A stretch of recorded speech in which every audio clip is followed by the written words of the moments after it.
નમસ્કાર મિત્રો, ગયા લેક્ચરની અંદર ધોરણ 12 સાયન્સની અંદર આપણે શુક્રકોષ જનનની ક્રિયા આખી સમજ્યા હતા કે શુક્રપિંડમાંથી શુક્રકોષનું સર્જન કેમ થાય.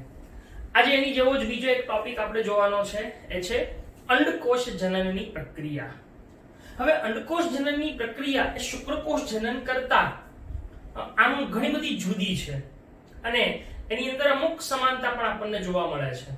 તો આ અંડકોષ જનનની ક્રિયા કેવી રીતે થાય અને એ અંડકોષ કેવી રીતે મુક્ત થાય એ સમગ્ર વસ્તુ આપણે સમજીએ. તો શરૂઆત કરીએ અંડકોષ જનન.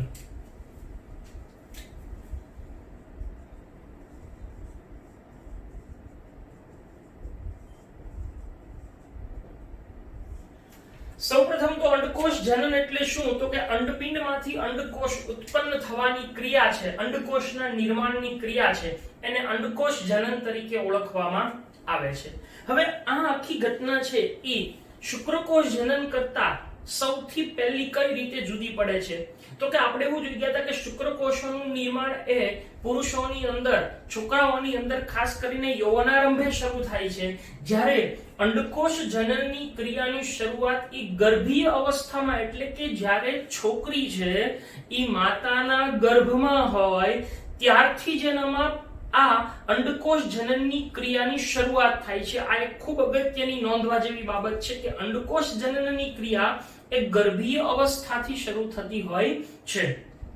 હવે અંડકોષ જનનની ક્રિયામાં મુખ્યત્વે જે અંડપિંડ છે, આપણે અગાઉ અંડપિંડની જે રચના જોઈ ગયા છીએ એની અંદર કે આ અંડપિંડ છે,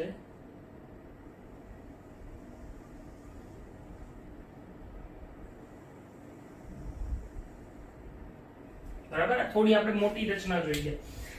એ અંડપિંડની અંદર આ જે બહારનો વિસ્તાર છે જેને આપણે જનન અધિચ્છદ કહીએ છીએ, એ જનન અધિચ્છદની અંદર કેટલાક મોટા કદના કોષો હોય છે. એ કોષો એ વિભાજન પામી અને એક ચોક્કસ પ્રકારના કોષોનું નિર્માણ કરે છે જેને જનન માતૃકોષ અથવા તો આદિ પૂર્વ અંડકોષ કહેવામાં આવે છે. આદિ પૂર્વ અંડકોષ, જેમ આપણે આદિ પૂર્વ શુક્રકોષની વાત કરી હતી એમ અહીંયા આદિ પૂર્વ અંડકોષમાંથી અંડકોષનું નિર્માણ થાય છે. તો આ જે જનન અધિચ્છદ છે એની અંદરથી સૌપ્રથમ આદિ પૂર્વ અંડકોષ છે એનું નિર્માણ થાય. આ આદિ પૂર્વ અંડકોષ એ અર્ધીકરણ 1 ની અંદર પ્રવેશે છે. પણ ફરીથી કહી દઉં છું કે આ ક્રિયા ક્યારે થાય છે? જ્યારે ગર્ભીય અવસ્થા છે ત્યારે. એટલે અહીંયા જે અત્યારે આપણે શરૂઆત કરીએ છીએ આ ટોપિકની, ઈ ક્યારે થતી ઘટના છે? જ્યારે છોકરી માતાના ગર્ભમાં છે ત્યારે ગર્ભીય અવસ્થામાં થતી ક્રિયા છે. ઓકે, હવે આ ગર્ભીય અવસ્થાની અંદર સૌપ્રથમ શું થાય છે? તો કે ગર્ભીય અવસ્થામાં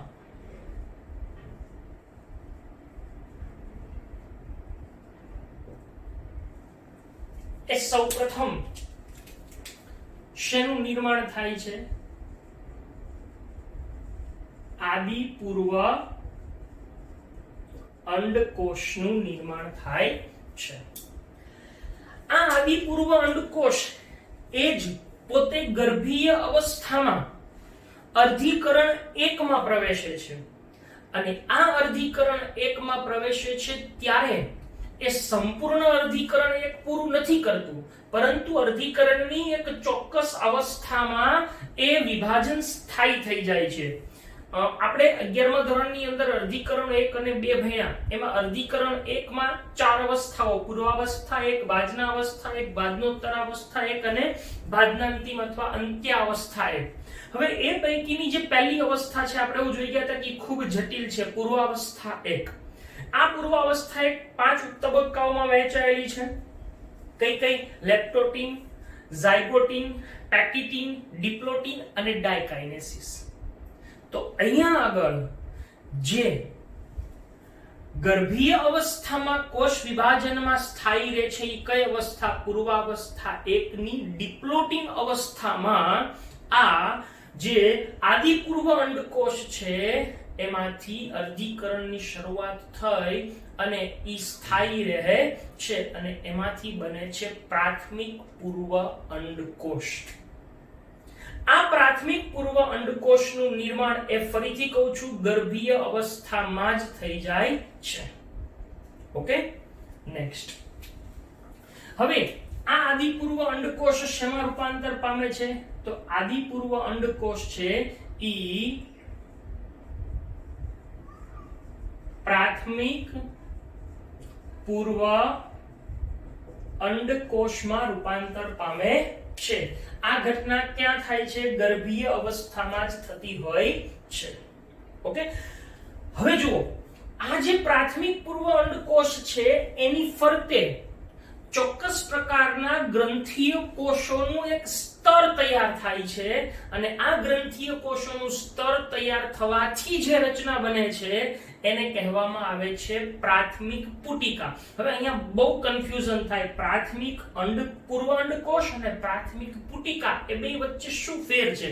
તો સમજજો બરાબર કે આપણે કલ્પના કરીએ, આકૃતિ દ્વારા સમજીએ કે આવડો આ છે ઈ કોઈ એક અંડકોષ છે.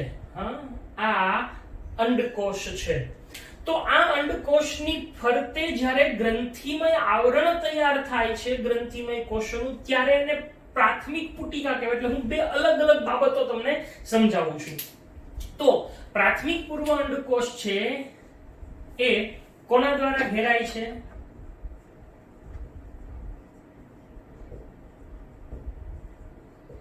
ગ્રંથિમય કોષો વડે ઘેરાય. હવે ઈ ગ્રંથિમય કોષો વડે ઘેરાય ત્યારે એમાંથી જે તૈયાર થાય એને આપણે શું કહીએ છીએ? પ્રાથમિક પુટિકા. અચ્છા, એટલે કે આ પ્રાથમિક પૂર્વ અંડકોષ છે ઈ અહીંયા છે આ રીતે, અને એની ફરતે એક કોષોનું આવરણ તૈયાર થાય છે, ગ્રંથિમય કોષો વડે ઘેરાય છે. ઈ માની લો કે આપણે એવું સમજીએ. તો આ ગ્રંથિમય કોષો વડે જ્યારે ઘેરાય છે ત્યારે એને શું કહેવામાં આવે છે? પ્રાથમિક પુટિકા. અહીંયા આગળ આદિપૂર્વ અંડકોષ છે ઈ પ્રાથમિક પૂર્વ અંડકોષ બનાવે. ઈ કઈ ઘટના દ્વારા બનાવે છે? આપણે કીધું ઈ અર્ધીકરણ 1. અને એમાં કઈ અવસ્થામાં? એ ડિપ્લોટિન અવસ્થામાં સ્થાયી થાય છે. હવે આગળનો વિકાસ કે આ પ્રાથમિક પુટિકાઓ એ મુખ્યત્વે જ્યારે ગર્ભીય અવસ્થામાંથી જન્મ થાય ત્યારે લાખોની સંખ્યામાં હોય, પણ કેમ આગળ અંડપિંડની અંદર આવી પ્રાથમિક પુટિકાઓ લાખોની સંખ્યામાં હોય, પરંતુ જન્મથી લઈ અને પછી બાલ્યાવસ્થા અને યૌવનારંભ સુધી જ્યારે છોકરી પહોંચે ત્યારે એની સંખ્યા ઘટીને દરેક અંડપિંડમાં આશરે 60,000 થી 80,000 જેટલી જ જોવા મળે છે. ફરીથી આ વસ્તુ ક્લિયર કરાવું છું કે આ પ્રાથમિક પુટિકાઓ જ્યારે છોકરી જન્મે ત્યારે લાખોની સંખ્યામાં હોય છે, પણ જન્મ પછી જ્યારે એ વૃદ્ધિ અને વિકાસ પામે છે ત્યારે જન્મ પછી બાલ્યાવસ્થા અને છેલ્લે યૌવનારંભમાં પહોંચે છે ત્યારે ઈ ઘટી અને એની સંખ્યા કેટલી થઈ જાય છે? યૌવનારંભમાં 60,000 થી 80,000 પ્રત્યેક અંડપિંડની અંદર જોવા મળે છે.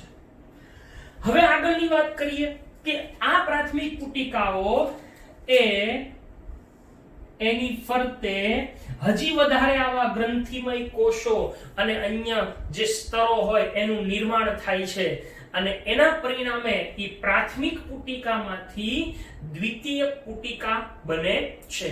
તો પ્રાથમિક પુટિકા છે એમાંથી દ્વિતીયક પુટિકા બને. હવે આ પ્રાથમિક પુટિકામાં હું બે બાબતો લખીશ કે જન્મ સમયે કેટલી હોય છે? તો જન્મ સમયે ઈ લાખોની સંખ્યામાં હોય છે, પણ એ યૌવનારંભમાં પ્રત્યેક અંડપિંડમાં કેટલી હોય છે? 60,000 થી 80,000 જેટલી હોય છે. બરાબર છે? આ પ્રાથમિક પુટિકાઓની ફરતે હજી ગ્રંથીય કોષો અને અન્ય કોષોનું સ્તર બને એટલે હવે એ પ્રાથમિક પુટિકા શેની તરીકે ઓળખાય છે? દ્વિતીયક પુટિકા. જો ધ્યાન રાખજો, ત્યારે આ અંડકોષ જે છે પૂર્વ અંડકોષ, એમાં કઈ ફેરફાર હજી આપણે દર્શાવતા નથી. આ માત્ર અંડકોષની બહારના જે ભાગો છે એના જે ફેરફારો છે એ અત્યારે આપણે જોઈ રહ્યા છીએ. આ ગ્રંથીય કોષો અને અન્ય કોષોનું સ્તર બને એટલે હવે એ આવી રચના થાય જેને દ્વિતીયક પુટિકા કહેવાય. પહેલા આપણે લખી લઈએ દ્વિતીયક પુટિકા.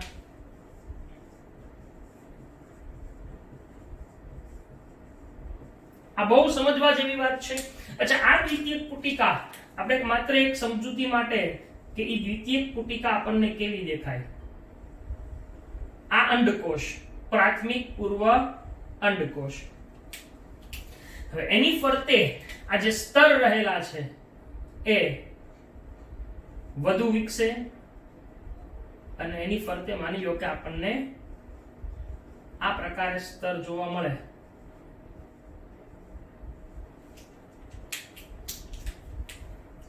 તો આ દ્વિતીયક પુટિકા બની.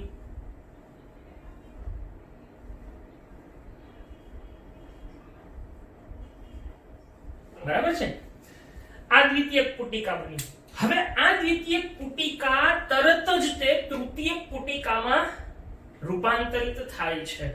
પરંતુ અહીંયા એક બીજી ખાસિયત છે, લાક્ષણિકતા છે કે આ તૃતીયક પુટિકાની અંદર એક વિશિષ્ટ પ્રકારની ગુહા જોવા મળે છે કે જે ચોક્કસ પ્રવાહીથી ભરેલી હોય, એને એન્ટ્રમ કહેવાય. અને આ એન્ટ્રમ એ તૃતીયક પુટિકાની લાક્ષણિકતા છે. આવો આપણને પ્રશ્ન પૂછાઈ શકે નીટની અંદર. તો આ એન્ટ્રમ નામની એક ગુહા જે પ્રવાહીથી ભરેલી હોય છે એ તૃતીયક પુટિકાની લાક્ષણિકતા છે. તો દ્વિતીયક પુટિકા એનું શું થાય છે? તો કે દ્વિતીયક પુટિકા એ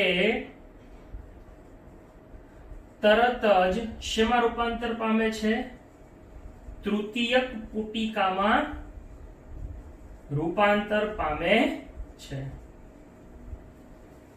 હવે બરાબર સમજજો કે જ્યારે તૃતીયક પુટિકામાં રૂપાંતર પામે છે ત્યારે એની અંદર એક ચોક્કસ ગુહા જોવા મળે છે. એ ચોક્કસ ગુહા એ કઈ છે? તો એ ચોક્કસ ગુહા એ આવી કંઈક હોય છે. જુઓ, આ માની લો કે આપણે દોરીએ આ પ્રાથમિક પૂર્વ અંડકોષ.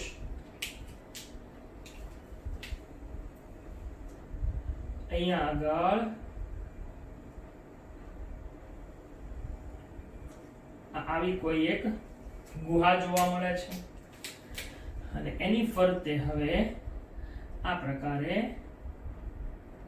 આ સ્તરો જે ગ્રંથીય કોષોના છે એ જોવા મળે.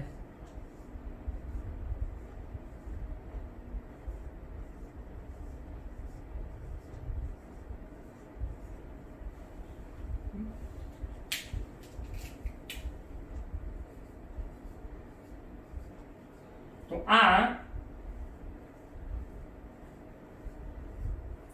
તૃતીયક પુટિકા બની.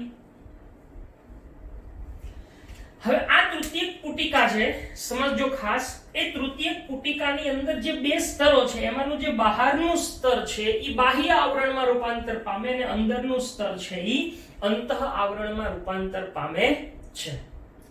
હવે આ બાજુએ પ્રાથમિક પૂર્વ અંડકોષ છે એ પોતાનું વર્ધીકરણ એક પૂરું કરે છે. આ વર્ધીકરણ એક ક્યારે પૂરું કરે?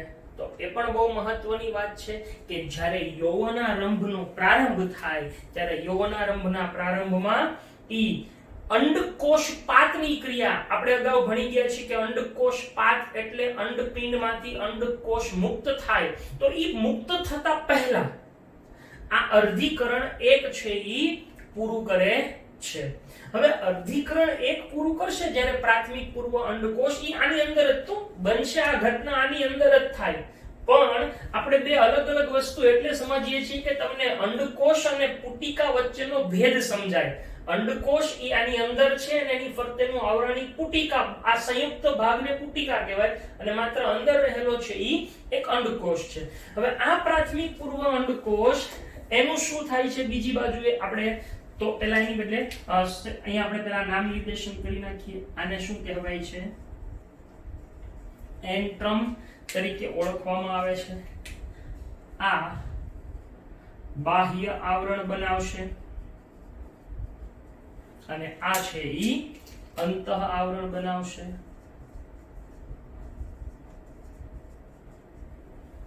ઓકે, હવે જુઓ આ પ્રાથમિક પૂર્વ અંડકોષ છે ઈ જ્યારે શું થશે તો કે પ્રાથમિક પૂર્વ અંડકોષ છે ઈ જ્યારે આની અંદર વિભાજન પામશે ત્યારે એ દ્વિતીય પૂર્વ અંડકોષનું નિર્માણ કરે છે.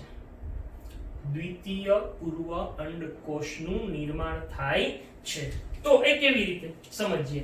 હવે આ પ્રાથમિક પૂર્વ અંડકોષ છે, ફરીથી કહીએ, એ અર્ધીકરણ એક પૂરું કરે છે ત્યારે ઈ એક પ્રકારે અસમવિભાજન છે. એટલે પ્રાથમિક પૂર્વ અંડકોષમાંથી જે બે કોષ બનશે એમાંથી એક મોટા કદનો અને એકકીય દ્વિતીય પૂર્વ અંડકોષ બનશે અને બીજો જે ભાગ બને છે જેને પ્રથમ ધ્રુવકાય કહેવામાં આવે છે. અહીંયા આગળ આ પ્રથમ ધ્રુવકાય બને છે એટલે આમાંથી બે ભાગ બનશે.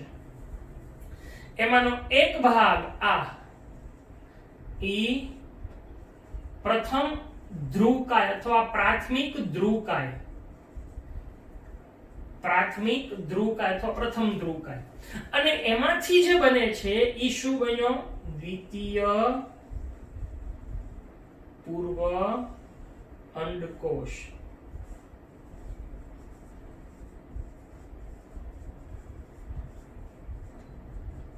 ફરીથી કહું, ઘટના અહીંયા બને છે આની અંદર, આ પુટિકાની અંદર આ વસ્તુ થાય છે.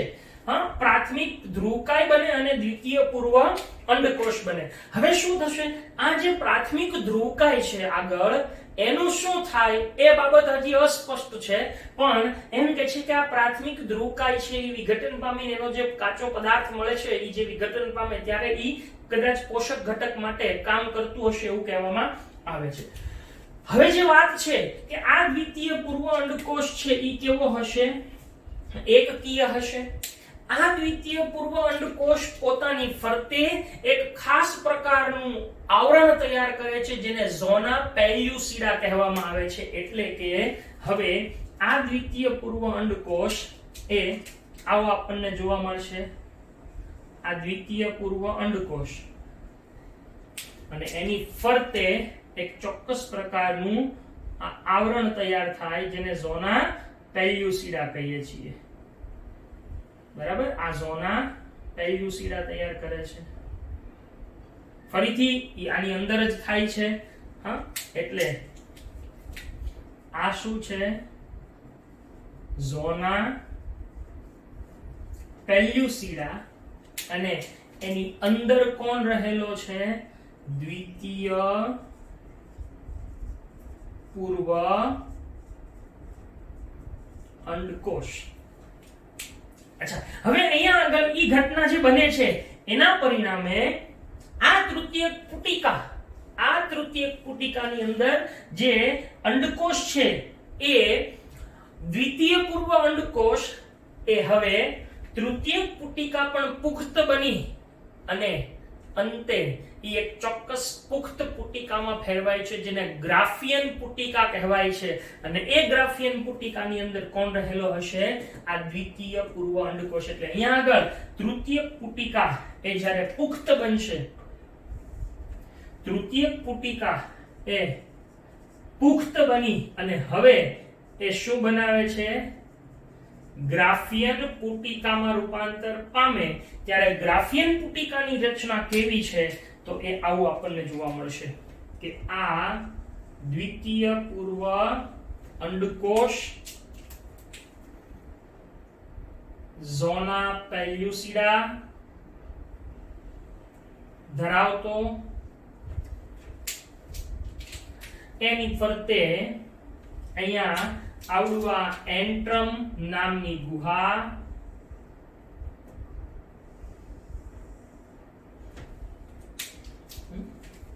અહીંયા એની ફરતે ઘણા બધા ખરેખર કોષો જોવા મળે છે.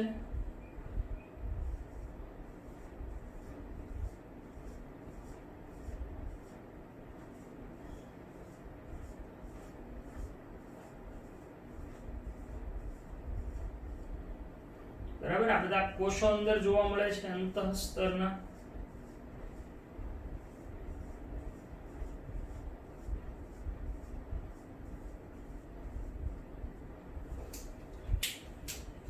અને આ બહારનું સ્તર. તો આવી જે આખી રચના તૈયાર થઈ એને શું કહેવામાં આવે છે? ગ્રાફિયન પુટિકા તરીકે ઓળખવામાં આવે છે. બરાબર આ આખી ગ્રાફિયન પુટિકા છે. આ ગ્રાફિયન પુટિકા એની અંદર રહેલો હવે દ્વિતીય પૂર્વ અંડકોષ એનું શું થાય તો કે આ ગ્રાફિયન પુટિકા એ યૌવના રંભમાં ચોક્કસ દિવસે એ તૂટે છે. એની ફરતેનું આવરણ છે આખું તૂટી જાય છે અને તૂટવાથી આ જે દ્વિતીય પૂર્વ અંડકોષ છે એમાંથી બહાર નીકળે છે અને અંડપિંડમાંથી બહાર નીકળે છે. એ સમગ્ર ઘટનાને અંડકોષપાત આપણે કહીએ છીએ. તો આમ અંડકોષપાતની ક્રિયા એટલે શું? આ ગ્રાફિયન પુટિકામાંથી અંડકોષ છે ઈ મુક્ત થાય એ ક્રિયાને અંડકોષપાત તરીકે ઓળખવામાં આવે છે.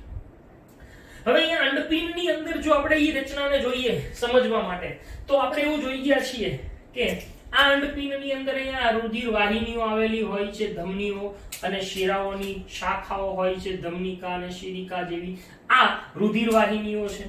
હવે જ્યારે આપણે કીધું કે ભાઈ છોકરી જન્મે છે ત્યારે એની અંદર ઘણી બધી સંખ્યામાં શું રહેલી હોય છે? આવી પ્રાથમિક પુટિકાઓ રહેલી હોય છે. સમજવા માટે આ બધી પ્રાથમિક પુટિકાઓ છે. બરાબર આ એની અંદર રહેલો આ પ્રાથમિક પૂર્વાંડકોષ છે. હવે આ પ્રાથમિક પુટિકાઓ એ ધીમે ધીમે વિકસવા લાગે.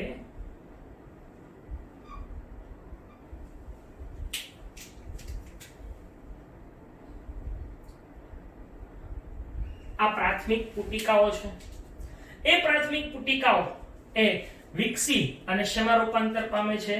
દ્વિતીય પુટિકાની અંદર. તો પ્રાથમિક પુટિકા છે એ શેમાં રૂપાંતર પામી? દ્વિતીય પુટિકામાં રૂપાંતર પામે છે અને અંદર અંડકોષ આપણને જોવા મળે છે.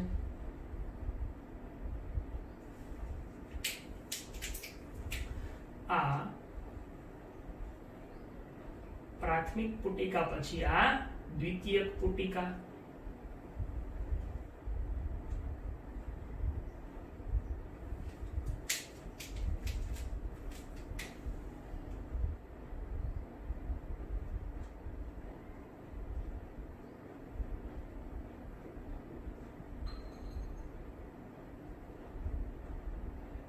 આ દ્વિતીય પુટિકા છે. અહીંયા આગળ અંડકોષ છે. બરાબર આ દ્વિતીય પુટિકા એ ફરીથી તૃતીય પુટિકામાં રૂપાંતર પામે છે એટલે તૃતીય પુટિકા.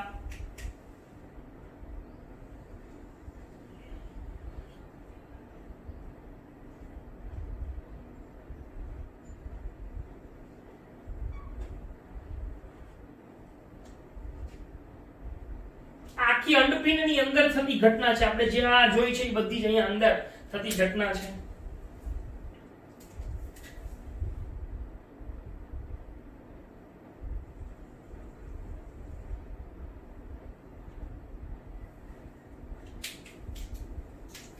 અને એ જ તે પછી ગ્રાફિયન પુટિકામાં રૂપાંતર પામે છે એટલે અહીંયા સીધી હું ગ્રાફિયન પુટિકા જ દોરું છું. બરાબર આટલો વિસ્તાર ઈ એન્ટ્રમ છે.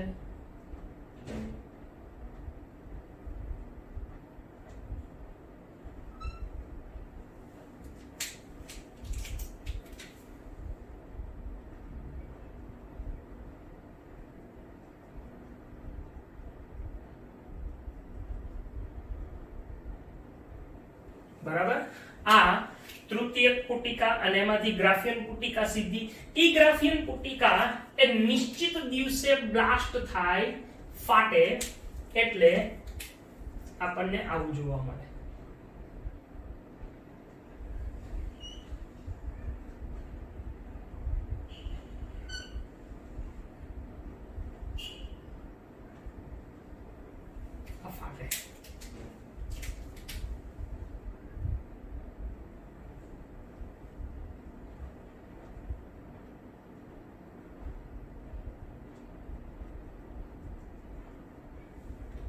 ફાટે છે ત્યારે એમાંથી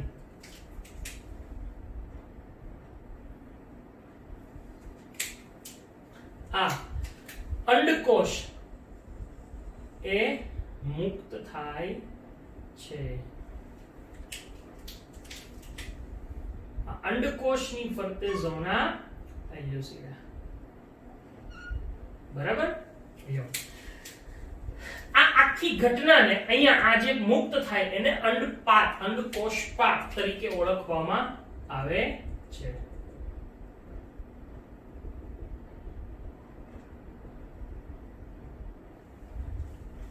તો અહીં આપણે નામ નિર્દેશન કરીએ તો આ બંને ને શું આપણે કહીએ છીએ? પ્રાથમિક પુટિકાઓ, આ દ્વિતીયક પુટિકાઓ, આ ગ્રાફિયન પુટિકા. ગ્રાફિયન પુટિકા ફાટે છે એટલે કે તૂટે છે ત્યારે એમાંથી આ શું મુક્ત થાય છે? દ્વિતીય પૂર્વ અંડકોષ મુક્ત થાય છે. અને આ ઘટનાને શું કહેવામાં આવે છે? આ ઘટનાને અંડપાત અથવા તો એને અંડકોષપાત તરીકે ઓળખવામાં આવે છે. હવે અહીંયા બીજી સમજવા જેવી વાત એ છે કે આ અંડકોષ મુક્ત થયો એટલે કે દ્વિતીય પૂર્વ અંડકોષ મુક્ત થયો. હવે આપણે એવું ભણી ગયા છીએ કે ખાસ સ્ત્રીના પ્રજનન તંત્રમાં કે અહીંયા આગળ ફરતે શું આવેલી છે? અંડવાહિની, ફેલોપિયન ટ્યુબ. માત્ર સમજૂતી માટે દોરું અહીંયા તો આ રીતે આ અંડવાહિની છે અહીંયા આગળ. બરાબર? તો આ અંડવાહિની હવે શું કરશે? જે પેલો અંડકોષ મુક્ત થયો છે અહીંયાથી ઈ અંડકોષને મેળવશે અંડવાહિની નિવાપ મારફતે અને એ પછી આગળ વધે છે, જેની આપણે આની પછી આગળના ટોપિકમાં વધારે ડિટેલમાં ચર્ચા કરવાની છે. તો આ રીતે આ અંડકોષ છે દ્વિતીય પૂર્વ અંડકોષ મુક્ત થઈ અને અંડવાહિનીમાં પ્રવેશ મેળવે છે. હજી આ દ્વિતીય પૂર્વ અંડકોષ છે એ અર્ધીકરણ પામી અને અંતે એમાંથી અંડકોષ મુક્ત કરે છે. એ અંડકોષ મુક્ત ક્યારે થાય એટલે કે એ અંડકોષ ક્યારે બને? તો કે જ્યારે ફલન થશે ને ત્યારે. એટલે ખરેખર અહીંયા જે મુક્ત થતો હોય એ અંડકોષ નથી, એ દ્વિતીય પૂર્વ અંડકોષ છે. એ દ્વિતીય પૂર્વ અંડકોષ જ્યારે અહીંયા આવે, માત્ર સમજૂતી માટે અત્યારે કહી દઉં, ત્યારે આ અંડકોષ છે એ ફરીથી આગળ આવી અને અહીંયા પહોંચશે ત્યાં તુંબિકા ઇસ્થમસ જંક્શને એટલે કે બેના જોડાણે અને અહીંયાથી શુક્રકોષ છે યોની માર્ગમાંથી આવી અને આને ફલિત કરશે. કોને? અંડકોષને, દ્વિતીય પૂર્વ અંડકોષને. ત્યારે ઈ અંડકોષ બનશે અને ઈ અંડકોષ પછી ફલન થઈ અને આગળ ગર્ભ નિર્માણ અને ગર્ભ વિકાસના પેલા તબક્કાઓમાં પ્રવેશે છે. તો આ રીતે આખી અંડકોષ જનનની ક્રિયા આપણને થતી જોવા મળે છે. અહીંયા આગળ આપણે જે કંઈ ચર્ચા કરી ગયા એ ખૂબ અગત્યની છે. આ દરેકે દરેક વસ્તુઓ છે એ તમારે યાદ રાખવાની છે. નીટના પોઈન્ટ ઓફ વ્યૂ થી આ ખૂબ અગત્યની છે. બરાબર છે? તો આ રીતે આ અંડકોષ જનનની ક્રિયા થતી જોવા મળે છે. હવે હું એક માત્ર અહીંયા ચાર્ટ ડ્રો કરું છું, એ આપણે ધ્યાન રાખવાનો છે, જોવાનો છે.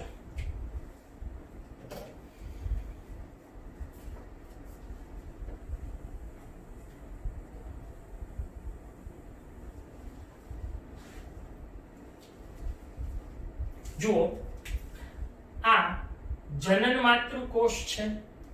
એ જનન માતૃકોષનું સમવિભાજન થાય, ફરીવાર સમવિભાજન થાય એટલે ઘણા બધા આવા કોષોનું નિર્માણ થાય છે. આ ઘટના, આ જન્યુ માતૃકોષ છે એના આ વિભાજનની ઘટના કઈ અવસ્થામાં થાય છે? તો કે એ આખી થાય છે એ ગર્ભીય વિકાસ દરમિયાન થાય છે. આ ઉપરાંત ગર્ભીય વિકાસ દરમિયાન એ પૈકી કોઈ એક છે ઈ શું બનાવે છે? પ્રાથમિક પૂર્વ અંડકોષ બને છે. તો આ જે પ્રાથમિક પૂર્વ અંડકોષ બને છે ઈ પણ ક્યાં બની જાય છે? ગર્ભીય વિકાસ દરમિયાન જ નિર્માણ પામે છે.